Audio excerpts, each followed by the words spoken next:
Hey everybody, and welcome back. Good news and some bad news. As you've noticed, it's been about a full week or something since my last Amnesia video. The reason for that is because I actually did play Amnesia about the middle of the week, but for some reason my Fraps wasn't recording that time, so I went like a half hour. It was annoying. Thankfully I had an autosave so I could come back to this point. So, the bad news is this experience will not be as, real. I won't be, acting, I'm just going to run through the areas that I've already done and failed to record the first time, and so my reactions probably won't be as funny. The good news is that I've figured out how to upload my videos at a higher quality, even as high up as 1080p. So, Amnesia videos in the future, it's going to be a huge pain in the ass for me, but it's going to look awesome for you guys, so I'm really excited about that. So without further ado, let's get started. If you all remember, I just went through the water monster part. Like I said, I know what's coming, so, be scared on somebody else's channel. And on my channel, be amazed that this guy can open that door against all that water pressure. It's pretty impressive.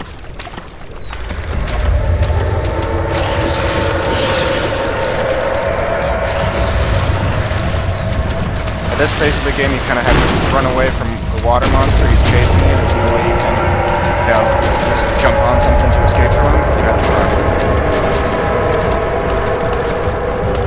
Jump for it.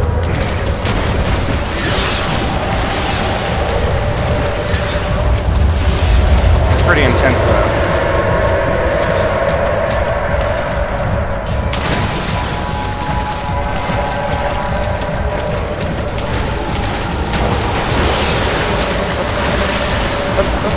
Okay. And we're good. We're safe. Whew, okay. Still intense even though I've already done it. As a reminder, I'm not going to start reading it now because I've already gone through probably 4 hours of gameplay by now, but, well, not 4 hours, but But read those loading screen things because they're telling a completely separate story throughout, like a prologue to Amnesia. So go back, rewatch my videos if you have to, or find a summary somewhere on there. It's pretty cool. And I really love this room because the music and the ambience and the creepy door opening up, they really just all combine so perfectly to make you feel like you're safe. For a little bit at least, that this area is an area where you don't have to worry, nothing's gonna pop out and scare you, that this is just a nice, safe area, and I love it so much. It really shows the creator's ability to transition gears so quickly from being chased by a monster in the water to, just hanging out in this room with beautiful music playing and plenty of light and stuff. It's such a great transition, and I love it.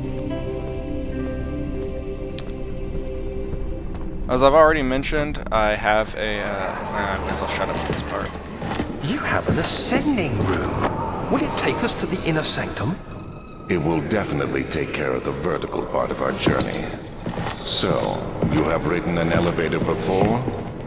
Yes, the Colosseum at Regent's Park has one. It takes you to the gallery where you can view the panorama.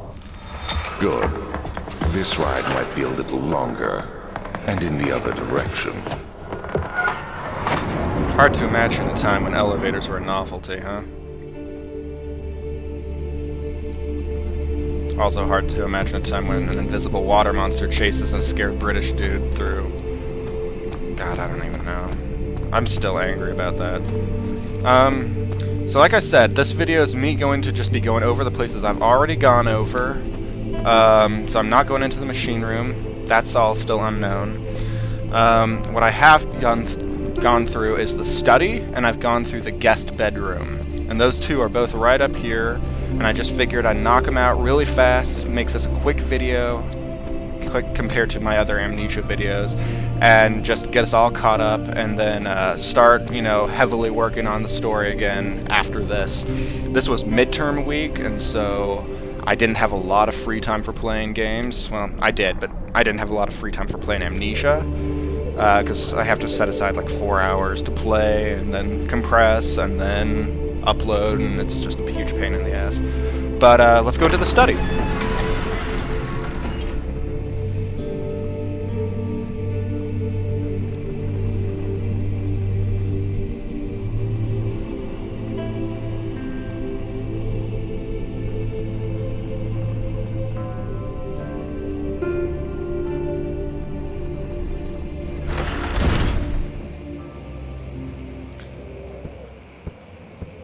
And again, just like that, the mood of the game is completely changed.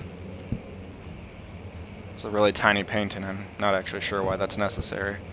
Okay, well, let's go in here.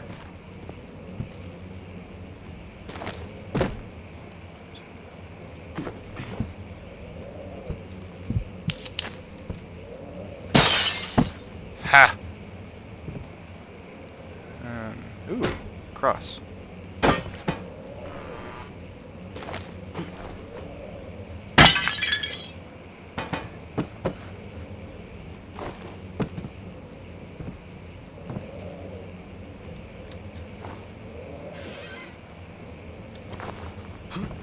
So, you know, not a whole lot in this room, just a couple tinder boxes, which I immediately used on the light in here to not go insane.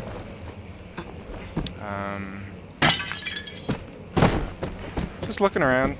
I don't quite remember if there's anything in this room that I'm not picking up, that I'm forgetting. I'm pretty sure I've gotten everything that there is to get in here, though. There's not a whole lot. It kind of makes me wonder why I even bothered, because I got a tinderbox and then I immediately used one, but oh well. Maybe I got two, I've already forgotten.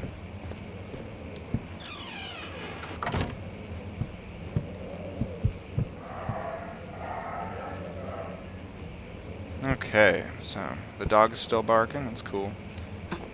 This really reminds me of like Resident Evil, like looking through the windows. It's pretty cool. I like the, you know, kind of, I'm not going to say it's a reference because I doubt it is, but it's definitely a throwback and it definitely reminds me of Resident Evil a whole lot. And I love it.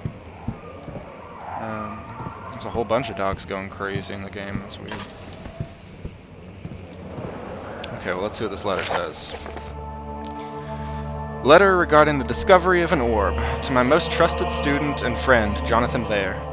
The most remarkable thing happened as I was traveling through the Prussian woods this summer. I finally found one of the orbs I have been looking for the last 20-odd years. It is as inexplicable as the Heliodromus described in the Hortus Conclusus. Frickin' words, man. It was as it was told about, an underground Mithraic temple crowned with an unearthly artifact. The orb was big enough to fill my cupped hands, and the texture was smooth and jagged, which is an odd combination. Its color was washed while rich. Contrast is not enough to describe its nature. It was an impossibility, an artificial paradox captured within stone. I was staying in a nearby village called Alstadt, investigating one of the antiquated trails when I finally found the cavern. I went inside and suddenly I could verify the truth of these enigmatic artifacts. They were real. As you can understand, this is the most important discovery of my life, but it has also become one of my greatest fear. As I entered the underground chamber, I could feel that I was trespassing. Because of my curiosity, I did my best to fight these instincts and fetch the orb from its place. I scrambled out of the chamber and into the woods. I could sense something was following me. It bayed loudly as it closed in. The beast, this guardian of the orb, was relentless in its pursuit. I made my way to a nearby ravine where I stumbled upon some men fishing in a lake. I tried to warn them as I passed, but fortunately they remained as I continued my escape. When I heard their cry of pain echo through the valley, I felt such a tremendous sense of relief, thinking I would be spared. Suddenly, a blue shimmering light engulfed me, and the colors of the forest were washed away before my eyes. I kept running through the bleak surroundings. The trees had turned to charcoal black with leaves of cinder, the ground covered in murky water. I pressed on through the drenched land as the glowing ember gave way to the rising wind and rained on me. I could hear pleading screams in the distance, and I joined in as the pain and fear overtook me. I fell to the ground, gasping for air. This certainly must sound strange, but I had been carried miles away across the Alps to a grassy field outside of Genoa. The Guardian had taken the orb from me, but still and to this day I fear its return. Sometimes I lay awake at night listening for the howling cry I heard in the forest. It has been nearly a decade since the day, and I still haven't been able to write about the incident except for right now. The last time we spoke, you told me about your interest in ongoing research into the mythic orbs, and I realized I owed you the truth about my visit to Alstadt. Your friend and mentor, Heinrich Cornelius Agrippa. Alright, so we're getting some backstory now. That orb that Daniel found apparently wasn't the only one of its kind. Interesting. Very interesting. Let's get out of here before I go insane in this dark room.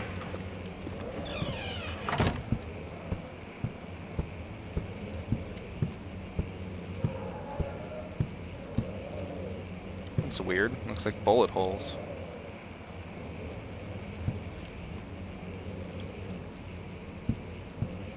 Blam, blam, blam.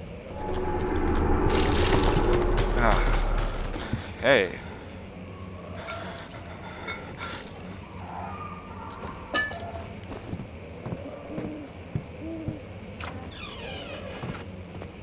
Oh, this is just a damn cheery room now, isn't it? Let's look around, see what we can find.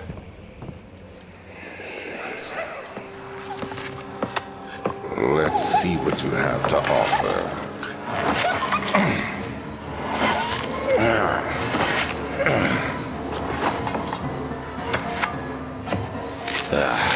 What a mess. I should have sharpened the saw. But I can sense it. It's definitely there. Sick bastard. Holy crap, who does that? Who does all of this? Suddenly this evil possessed castle makes a whole lot more sense because this dude apparently saws the heads off of dogs. And apparently everything else because he's got a chamber of human skulls and milestones of human anatomy. This dude's just creepy and this room is really creepy. I've even gone through this area already, like as I've mentioned a couple times. It's creepy. I don't like this room.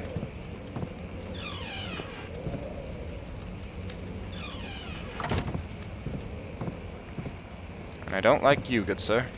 Well, that moment of epicness was ruined. I don't like you, good sir. We'll just take that and forget I did the first one. Anatomy Frontiers, 1658, January the 9th. Further disappointment. The antiquarians' latest findings yielded nothing. I'm still unable to grasp the inner workings of life and its relation to the power I sense within it. I shall pursue more books on the subject, but I suspect it will be in vain. Since no research has been made in my particular interest, I must attempt to fill that void myself. Clearly, humans emanate more of the energy I seek, but I hope animals will suffice as they will prove less of a hassle to acquire. So naturally this guy isn't quite human, just based off of that alone. And dude's got some issues, I'm sorry. I can't get over what he does to these dogs. That's so barbaric and mean, and the fact he might do it to humans is even worse. So let's see what he's got in his desk. You know, nothing better than looking in the madman's desk, right? Who else would keep tinder boxes in there, right? Pretty small demographic of people, I'd imagine, right? I'm saying right a whole lot, that's weird. Those are really big keyholes, too. Son of a...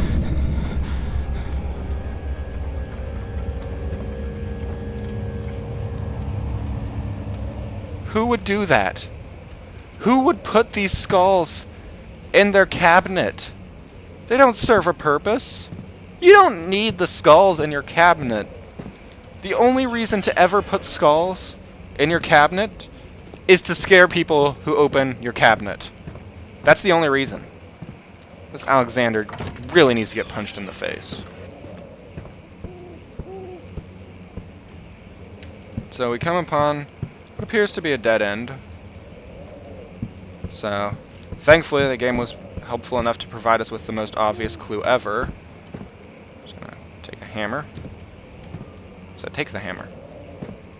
And like so many other puzzles in this game, we shall solve it by throwing.